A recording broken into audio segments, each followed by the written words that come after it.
Let's see it. Oh my goodness. Welcome, Congressman, to Cap Talk. I am here with Congressman Lawler, and we are in your district right now. Absolutely, in Yorktown Heights in Westchester County. Well, I do want to let those of you watching, in a few minutes, you are going to be treated to some dance moves, so make sure you stick around for that. But first, let's get into some of the, the tougher stuff. So how long will you say to people, essentially wait and see? Because, P&G just came out and said, we're going to raise the cost of prices on 25% of our goods. That's toilet paper, that's toothpaste. Those are the essentials that families, households need, no matter how much money you have. Look, obviously, we want prices to come down. We want more money back in the pockets of hardworking and middle class and lower income families all across America. That's why we passed the tax bill that actually puts more money back in the pockets of Americans. We want fair trade deals, which will in fact result in cheaper costs of goods, and we want investment in the U.S. All of this is underway. It's what we've been working on over these 6 months, and I think as you come through the summer and into the fall, a lot of this will be taking effect in a very positive way. What if it doesn't? Look, this is what we are working towards, and I think obviously anytime you are in government, you evaluate as decisions are made, as they're implemented, and make a determination. If there is something that needs to be adjusted, you adjust. How do you balance fatherhood and the job? It's not easy. It's certainly tough on my wife.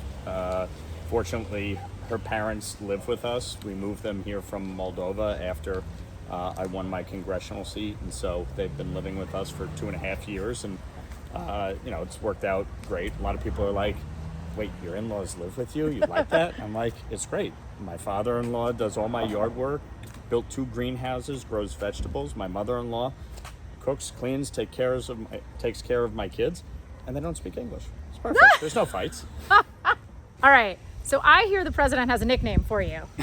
And it's something you've become fairly famous for, Mr. Salt. Mike Lawler, Mr. Salt. Okay. Look, it's as far as nicknames go given by Donald Trump, I'll take that. That's a pretty positive one, all things considered. Look, this was a big fight, obviously, in the tax bill. It's something that I talked about extensively when I ran for Congress as a member of Congress. I fought with colleagues in my party and in the Democratic Party. I fought with the administration. And it was a long, hard-fought negotiation. And I'm proud of the final result. So obviously that is probably your favorite part of the bill. I would venture to guess. It was a very good part of the bill. But one of the pieces, and I'm sure you've heard a lot about this, is Medicaid cuts. Mm-hmm. I looked it up, and it appears, if these numbers are correct, something like between 189,000 and 211,000 in your district received some sort of Medicaid or CHIPS coverage. Mm-hmm. The bill is expected to cut approximately 42,000 people from Medicaid. What do you say to those folks? How do you explain to them your decision? A lot of these numbers are, projections based on factors that they want to claim in worst case scenarios. We made common sense reforms. Number one, eligibility verification, making sure that people who are not eligible do not remain on the system. That's not adjusting the eligibility. That's just saying we should be checking more frequently. Secondarily is citizenship verification, making sure that illegal immigrants are not collecting Medicaid benefits. In New York State, we're talking about millions of people who have been collecting Medicaid benefits that they were not and should not have been. Are there really millions of people in New York? In New York, millions that are getting it. Over the last few years, you're talking a significant cost. Even with all these reforms, Medicaid is going to grow by 24% over the next 10 years. So we're not actually cutting Medicaid. We are slowing the rate of growth. Anybody who is eligible will continue to get their Medicaid benefits. If you're a senior, if you're a child, if you're in the IDD community, you are going to continue to get your Medicaid benefits. All right, let's have a fun question. Yes. Michael Jackson.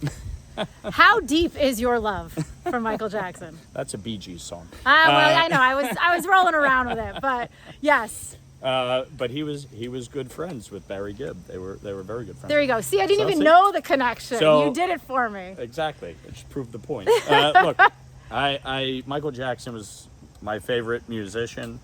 I started liking him at a very young age. I'd love to see your homage to Michael Jackson. Let's see it. Oh my goodness. Okay, I am very impressed. My hat's off to you, congressman who has a little flavor. I appreciate it. You know? All right, getting We got it. I got to do a dance off with Maxine Waters on the floor. It would actually be pretty good. She could do the electric slide, as we found out. She's pretty good at, and I'll do the moonwalk. Epstein files. Should we just release them? Look, I have never been one to ascribe to conspiracy theories. I have said repeatedly, if somebody committed a crime, they should be prosecuted. I think that's what MAGA's calling for too, right? They're saying, look, we want to know the names, not of the victims, not releasing any of that, but the idea being some of these names are in these files, the people who did commit these crimes. Look, again, if there is evidence of that, right? But then they're in the files. go get a grand jury indictment. I mean, if there's evidence that somebody committed a crime, Right. go get a grand jury indictment. Otherwise, we're releasing names of who and what for what purpose, because somebody showed up at an event, because somebody went on a plane. Again, if somebody committed a crime, throw the book out. I fully agree with that. All right, so TBD on how you'll vote. Well, we'll see. Look, if a bill came to the floor, yes, I would vote for transparency. But I think this has become so political and not actually serious about trying to get to the truth of whether or not somebody committed a crime. So speaking of maps, Yes. there is a redistricting attempt right now in Texas. Yep. Do you agree with that, sort of in the general sense of redistricting mid-cycle, which is not typical? Yes, it's been done before, but it is atypical. Some states like North Carolina seem to do this very frequently. I, first of all, don't think it should be done. I think redistricting should only occur every 10 years on the census. Two, I abhor gerrymandering. I think it is destructive to the country.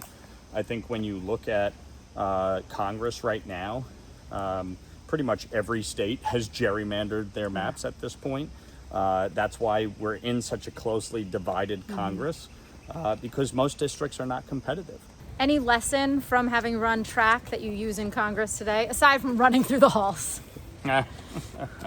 Look, politics and life is a marathon. It's not a sprint. And, obviously there's going to be ups and downs and there's going to be challenges along the way, but slow and steady wins the race.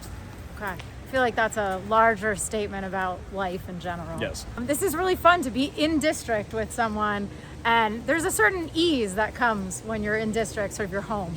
No question. It's Yeah. definitely a little bit more relaxed. Definitely. So much so, we got the moonwalk. Well, thank you so much for your time. Thank I you. really appreciate it. This is Cap Talk with Jackie Koppell for The Hill and NewsNation.